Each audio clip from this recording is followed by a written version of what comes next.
आप सभी जानते हैं, हम सभी भारतीय जनता पार्टी के कार्यकर्ता हैं।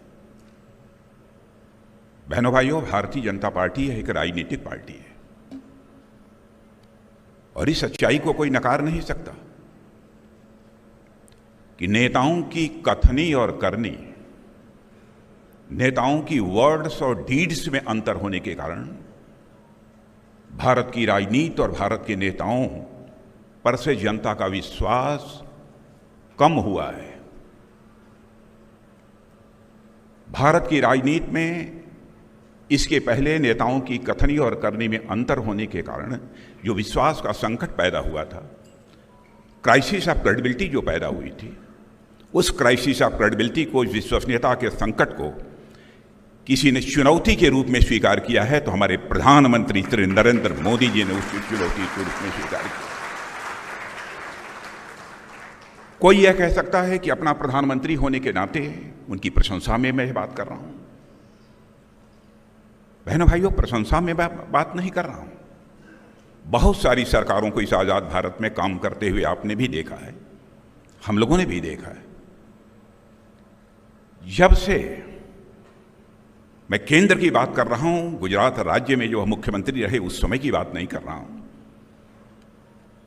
क्योंकि 2014 में जब वो भारत के प्रधानमंत्री बने उस समय मैं पार्टी का राष्ट्रीय अध्यक्ष था। जब हमारा चुनावी घोषणा पत्र बन रहा था उस समय भी हमारे प्रधानमंत्री जी ने बार बार यह कहा कि अध्यक्ष जी, इस बात की सावधानी बरतिएगा कि चुनावी घोषणा पत्र में जो कुछ भी कहा जाए उसका हम अक्षरशः पालन कर सकें। और 2019 में भी चुनावी घोषणा पत्र बनाने की जिम्मेदारी आपने मेरे ही कंधों के ऊपर दी थी और इस बार भी के चुनाव में भी वह जिम्मेदारी आपने मेरे कंधों के ऊपर दी। बार बार आपका यह आग्रह रहा है, घोषणा पत्र संभल कर बनाया जाना चाहिए कि कहीं ऐसा न हो कि जो हम कह रहे हैं हम उसे पूरा न करें। यानी हमारे कथनी और करनी, हमारे वर्ड्स और डीड्स, हमारे कहने और करने में कोई अंतर नहीं होना चाहिए। इसलिए मैं कहना चाहता हूं मेरे बहनों भाइयों, हम सबको गौरव की अनुभूति होनी चाहिए कि हम एक ऐसी राजनीतिक पार्टी के कार्यकर्ता हैं जो राजनीतिक पार्टी केवल इस दुनिया की सबसे बड़ी ही राजनीतिक पार्टी नहीं है, बल्कि सबसे क्रेडिबल, सबसे विश्वसनीय राजनीतिक पार्टी यदि कोई है तो भारतीय जनता पार्टी।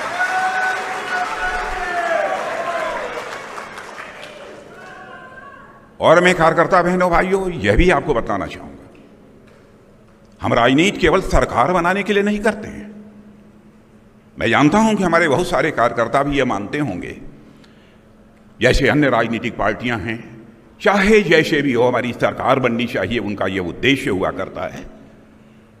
लेकिन आप भारतीय जनता पार्टी के कार्यकर्ता हैं तो मैं आपसे भी कहना चाहता हूं, हम राजनीति केवल सरकार बनाने के लिए नहीं करते हैं। हम राजनीति करते हैं तो समाज बनाने के लिए राजनीति करते हैं, देश बनाने के लिए राजनीति करते हैं। बहनों भाई,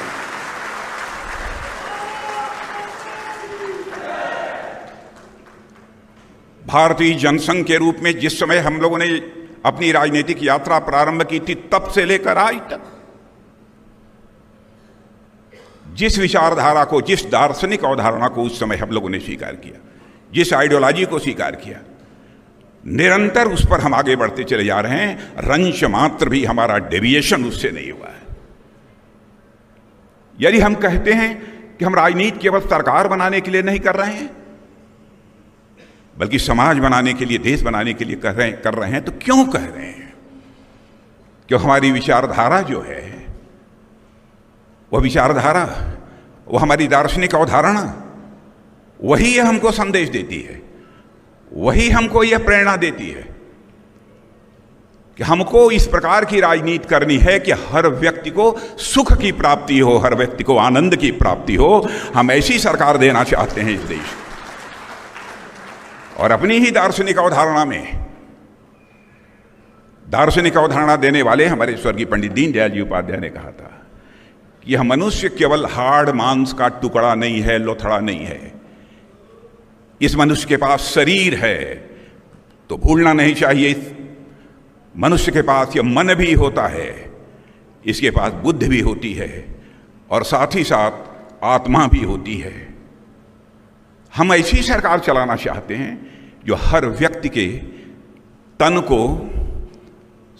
के सुख के लिए धन धान दे सके, मन के सुख के लिए मान सम्मान स्वाभिमान दे सके, बुद्धि के सुख के लिए ज्ञान दे सके और आत्मा के सुख के लिए भगवान दे सके। अब कोई कह सकता है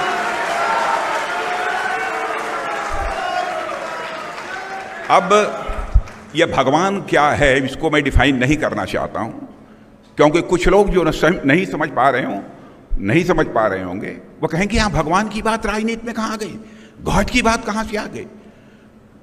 लेकिन बहनों भाइयों, इस विस्तार में यदि मैं जाऊंगा तो एक लंबा समय लगेगा, क्योंकि हमारी पार्टी की दार्शनिक अवधारणा अद्भुत है, इसलिए विस्तार में मैं जाना नहीं चाहता।